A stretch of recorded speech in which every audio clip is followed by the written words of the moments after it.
Recorded? Alright, don't always edit. So no matter what we say, he's going to edit. So he's tight right now. Because he's editing. We got 8 seconds to edit. Matter of fact, it's not even that hard because it's just a big and he can just trim it. Easy. Sit up straight like you have some. Whoa, I was raised right.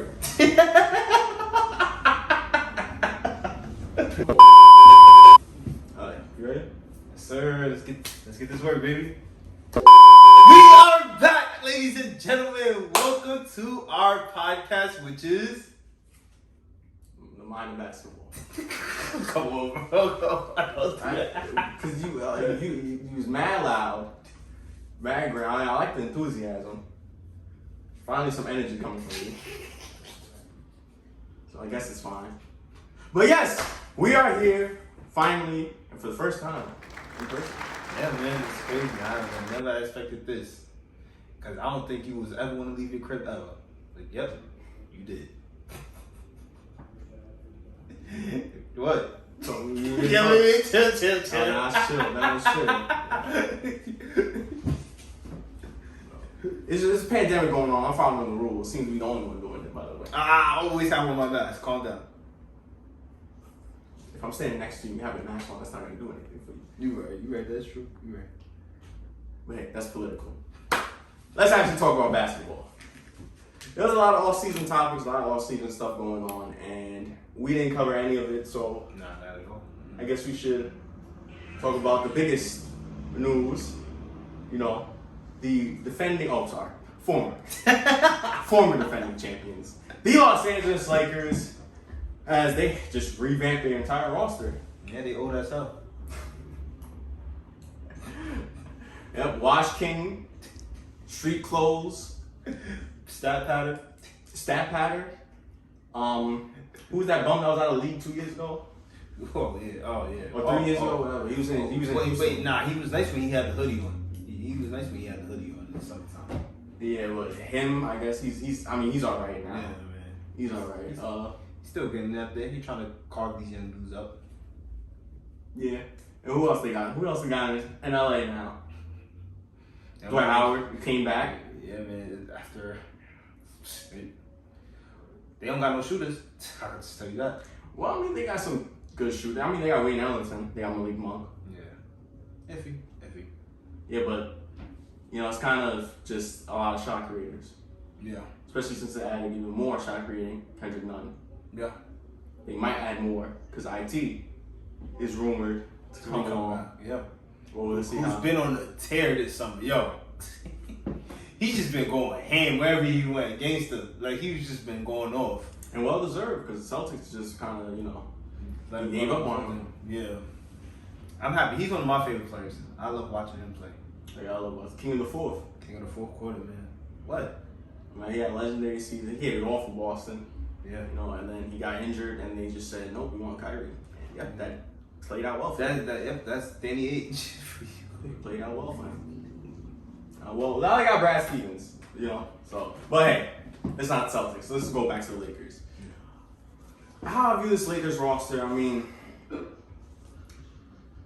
I'm thinking whether LeBron and Russell can work together. In terms of,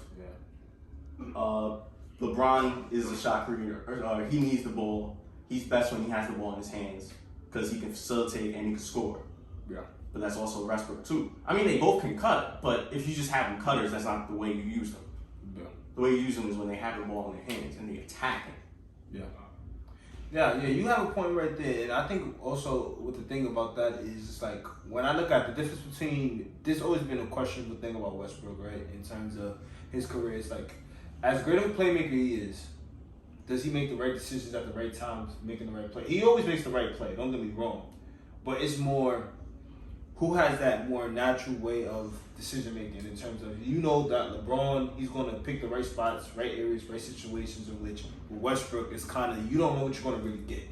You just know he's gonna be going at 100% at 100 miles per hour. 100 miles, 200 miles. Yeah, no matter what he's doing, just going all out. Exactly, from start to finish. And that's the thing. And this is why I say it's gonna be kind of iffy because you see all the things talking about the summer workouts, the things them being together and stuff like that, but it all comes down to when it's the season. And when you're in a situation and dilemma like that, this is where you got to rely on the others around you to see how could you fit them in order to fit how they could both play together. Because when you connect that, you can connect this, and then things, you can see if things start flowing well or if things need to be changed. And I think that's just what the Lakers really need to get into. They just need to see what could best fit them in a way. Because obviously there's going to be some struggle. A lot of shot creators, everybody going to probably want the ball in their hands. There's, who's the catch and shoot that person they got? I mean, yeah, they really just have two guys. I mean, when Melo tried to be a catch and shooter, that was in Houston and OKC. We see how that worked out. He's not really, Melo can catch and shoot, but the best is when he has the ball, dribble pull-ups, post up, mid-range. That's what Melo can do at his best. And we see how he was in Portland. He played great in Portland. Yeah. But this comes down to, as you said, yes, the teammates. Can they make their shots? Can they be consistent at shooting? Because Westbrook is not a shooter, as we know. LeBron's not a shooter. Better shooter than Westbrook is, but they're best when they're attacking, when they're finishing. And they also can play make and they can pass, but they need to kick it out. So if they have shooters around them, and if their shooters are making shots, they have guys, Trevor Ariza, if he's more consistent, if Melo's more consistent, then this will gel well. And not only that, it also comes down to coaching. Greg Vogel is going to have to deal with the spacing of having both of them on the floor at the same time, along with AD, who's going to be playing in the paint, because you don't like AD all the way outside. Nah, but AD gonna love that too. AD loves being both inside and outside. He does, but the way he played AD the best is when he's in the paint. Yeah. Well, that's what you should play inside with. the three. That's what you should play with every big man in terms of you need to take advantage. He's the biggest dude on the floor. Well, of course he got the White House. He's the biggest and he's the most skilled. And there's nobody in the NBA. Like nobody could guard him. So yeah, he has to take advantage. But yeah, down low is basically where his bread and butter is, to be honest. And that's what he got to utilize from that point on. So they replaced like all the other guys that they had. Yeah. Kuzma's gone, KCP's gone, Shorter's gone. Lost lost 76 million. Yeah, he lost some money. He was fighting. He was advocating for a whole lot just to get a whole lot less. Yeah, he kind of. That's one of the biggest L's in that game.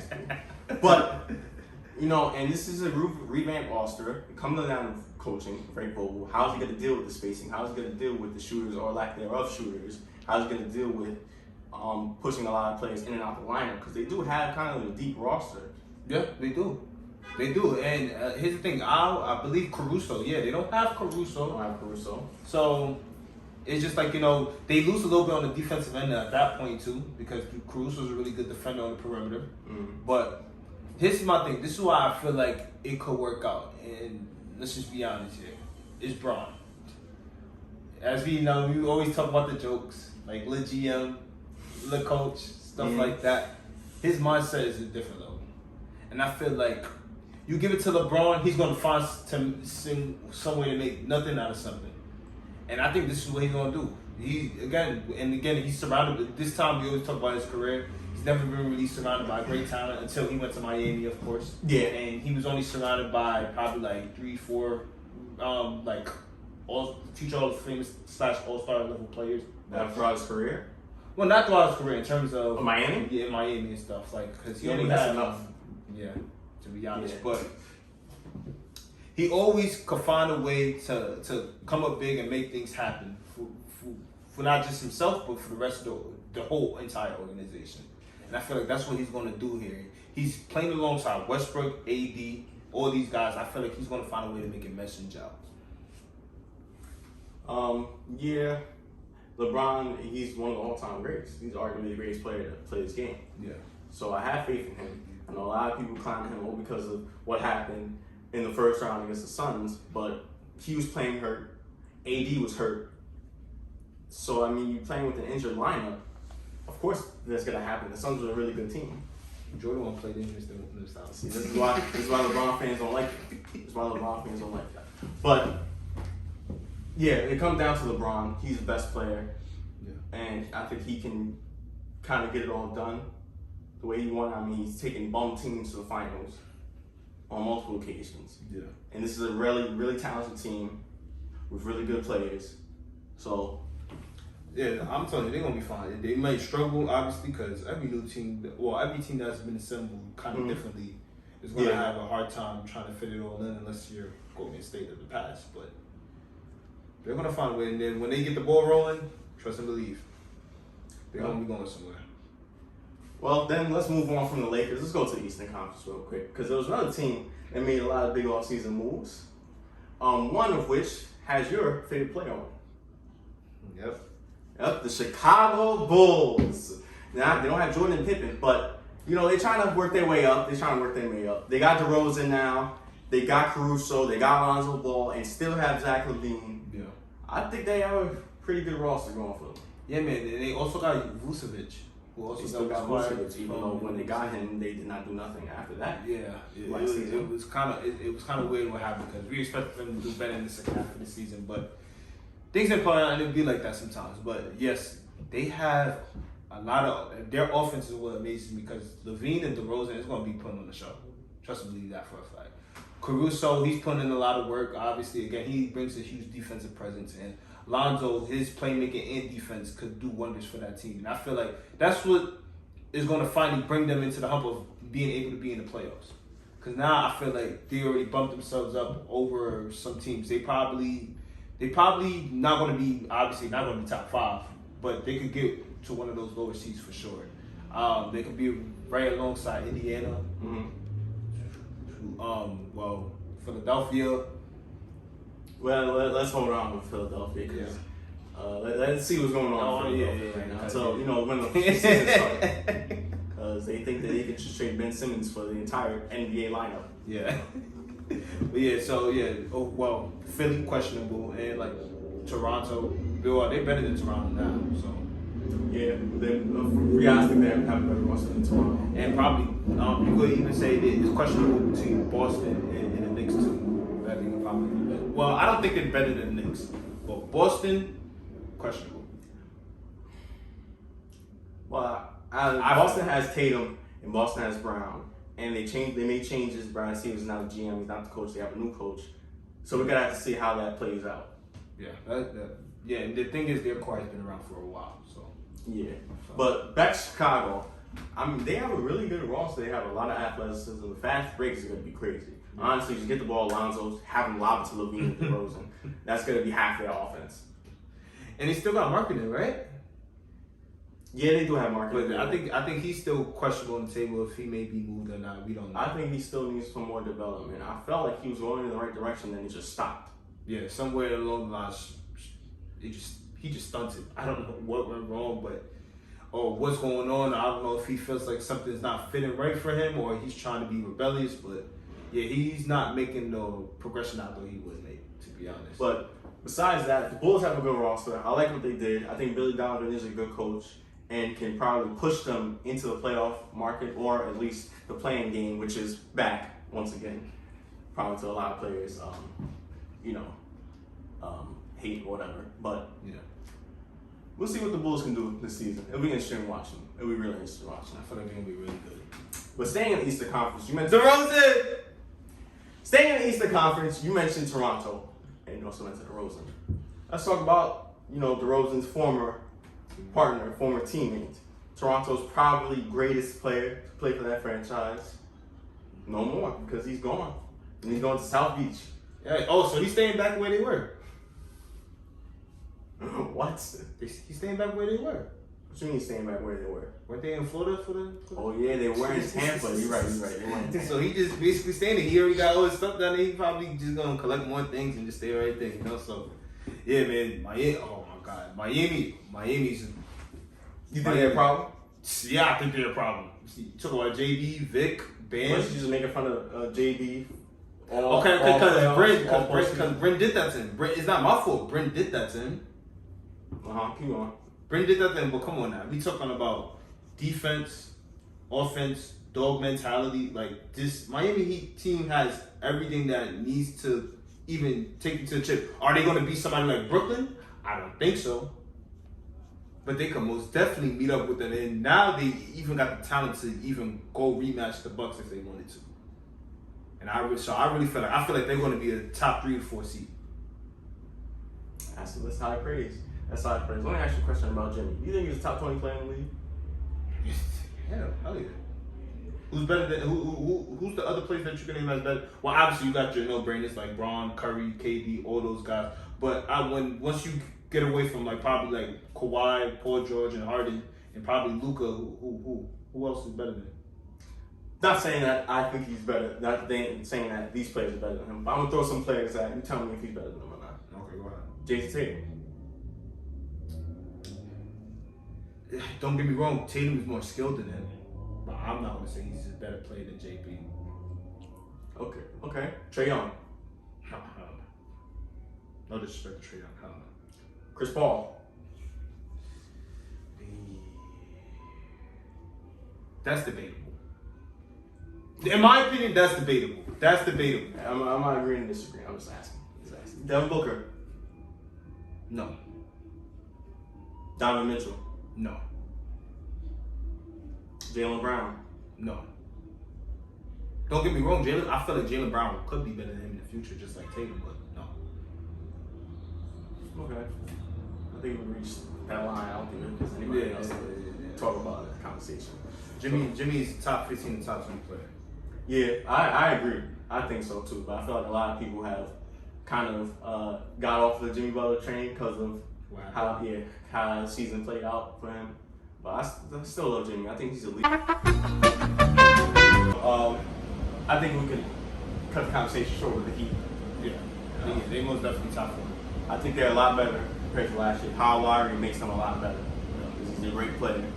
I think he got past his postseason troubles too after winning the chip. Yeah. So I think the Heat's gonna hopefully be a lot better compared to last year's disappointing first round exit. We'll see where they stand. We'll see how far they can get. Look, all you gotta know is they're gonna be dogs and they're gonna compete. All I gotta say about that, man. That's all they need to say about. Well, went to LA, went to Chicago, went to South Florida. Let's go to New York City. Let's talk about them Knicks. Some big off-season moves for my New York Knicks as they stuck with Derrick Rose. As they should. Stuck with Alec Burks. As they should. Got Evan Fournier. Good. Stuck with Taj Gibson. Yep. Stuck with Nerlens Noel. Yes, sir. They need good defense. Am I forgetting somebody? No, I'm not. Oh, wait, I am. The big move for the Knicks. Hometown favorite, Kemba Walker coming to New York. And I'm excited for that. Hell yeah. Kemba, his career so like the past 2 seasons, it's kind of been, bumps along the road. He's been injured, and he's also had to kind of, give himself up more because he was playing alongside with Jaylen Brown and Jason Tatum. He's going natural point guard. So now, I feel like it's a perfect role for him, where he can kind of step up. And I've seen a lot of doubters, I've seen a lot of haters about Kemba. This is perfect time for him to get his career back on track. Because I remember when Kemba used to be like, this was just a few seasons ago. He was just like this. And the only reason why he got it because of injury, like I said, and kind of had to give the ball more sacrifice. So I think Kemba in the Knicks, he's going to fit perfectly in my eyes. The Knicks needed a scoring option. The Knicks needed another guy that can create his own shot. Yeah. Because while Randall was getting double teamed in the playoffs, Rose was that guy. He was their best player in the playoffs. Now you have another player like that. Yeah. I think that just fits the Knicks perfectly. Defense is going to be fine. What we need the Knicks to worry about is the offense. And I think he fits that well. Yeah, no question. And this is what we talked about a lot, right? Like, the Knicks shocked a lot of people last season. They shocked the hell out of me. That for a fact. We be clowning you about that team. Yeah. But Kemba, I look at his career, and I love Kemba also, right? In terms of he's always been just so he says up and down, but it started off like this: great individual player, really talented, one of the best scorers in terms of the point guard position in the league right now, right? He's right up there with Steph, Kyrie, all those guys who score the ball on right at the point guard position. Who, Kemba? Yeah, he's a scorer. He said he's not there with. I said up there. I never say he was over them, but listen, Dame and Curry is kind of a different class. Okay, that's true. That is true. I will give you that. But I see what you're saying. In terms of scoring point guard, which there's a lot of point guards now today's game. Yeah. Kemba's there, yes. He's definitely scoring. Most definitely.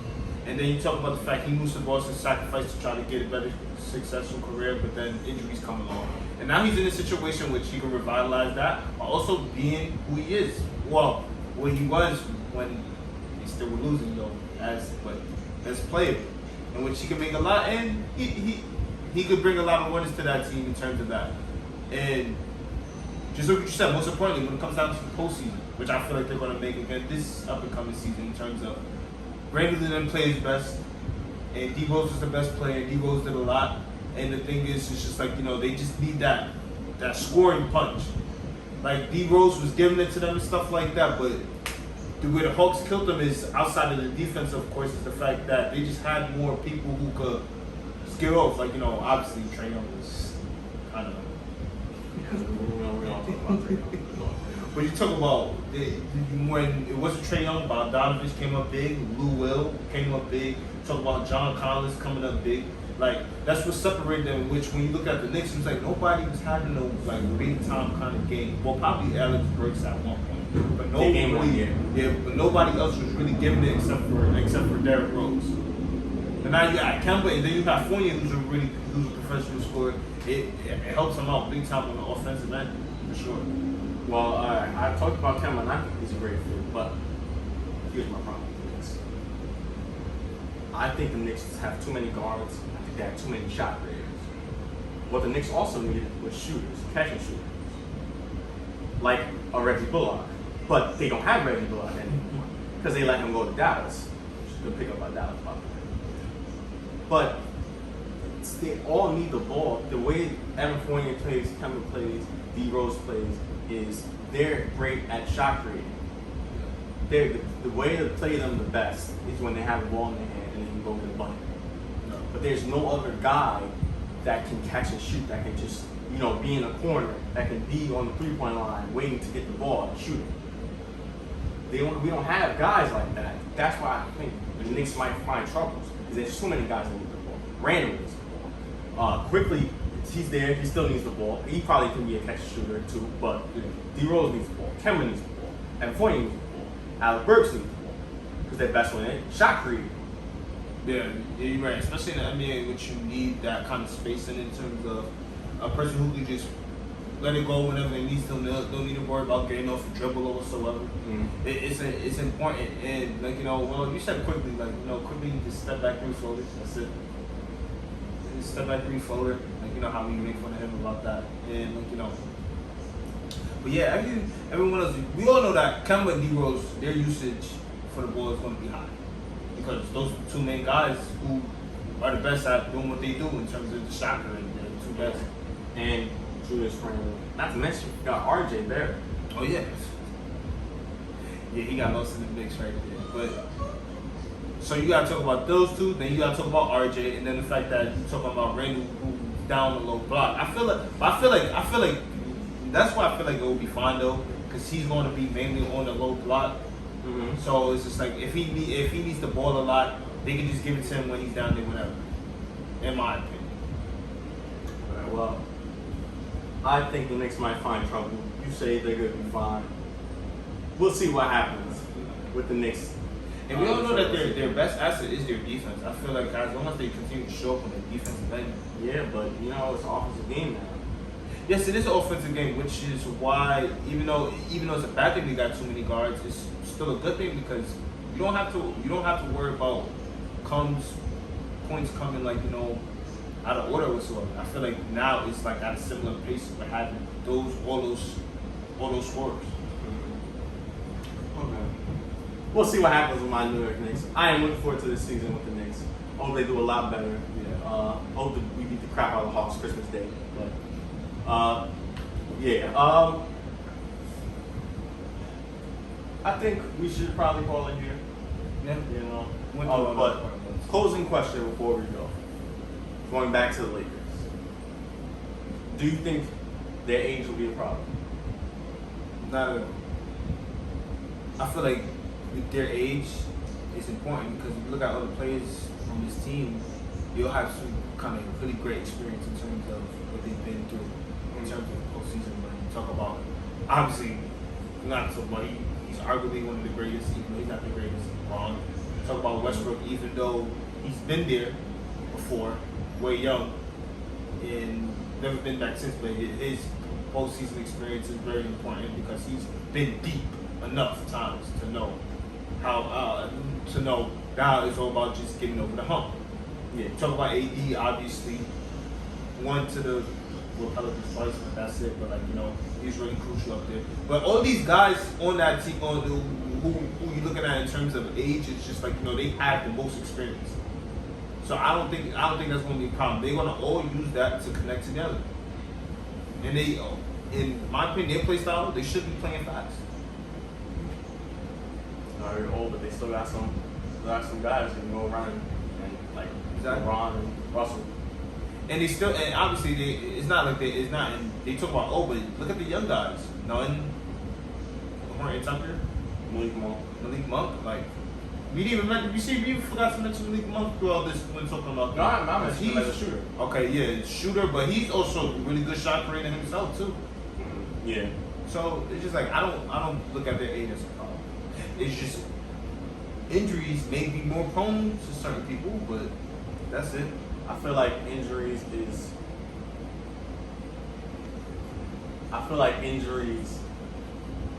for AD definitely. You know, AD is he's been injury prone his whole career. Yeah. He's gonna need to be there. He's gonna need to be valuable. He's gonna need that key piece for him, just like he was in the bubble. Yeah. Because without AD, they don't win that chip. Exactly. But he's just as important as a piece as everybody else on that roster is. But all right, y'all. Yes, sir. We should end it right there. I feel this, beginning. This first time, being here. First time we ever met. How you think? Yeah, man, it's finally great to see you in person after keep constantly looking at you through the Zoom screen each and every second. Yeah. He's very tall, by the way. I'm not very tall. I'm just taller than him. In his eyes, that's very tall, but he's a little delusional, as we saw. Earlier in this But yeah, this was a great experience. This first time in person. I feel like it's more natural like this. I feel like it is more natural. I feel like you guys off a great vibe, much better than on a computer screen. Exactly. I think it's so well that we should probably do this again. Yeah, hell yeah, for sure. And when it be funny interactions and stuff, they can finally see because when you say something funny, you don't see the other person's face. You know what I mean? So we get to see how we react to each other. But I say we might be doing this again in person, maybe even with a few more other people. So we'll see what happens. Stay tuned. That's right, stay tuned. But for now, thank you guys for watching this podcast. Make sure you join in for our next podcast, whenever that may be. Make sure you like, share, subscribe, comment, support the channel, give us feedback, all that good stuff. And also just tune into our TikTok. Our TikTok. Because our Instagram is shit because of him. So, once again, I'm Evan. I'm Ja. This is the Mind of Basketball Podcast. In-person edition. Bye, have a great time.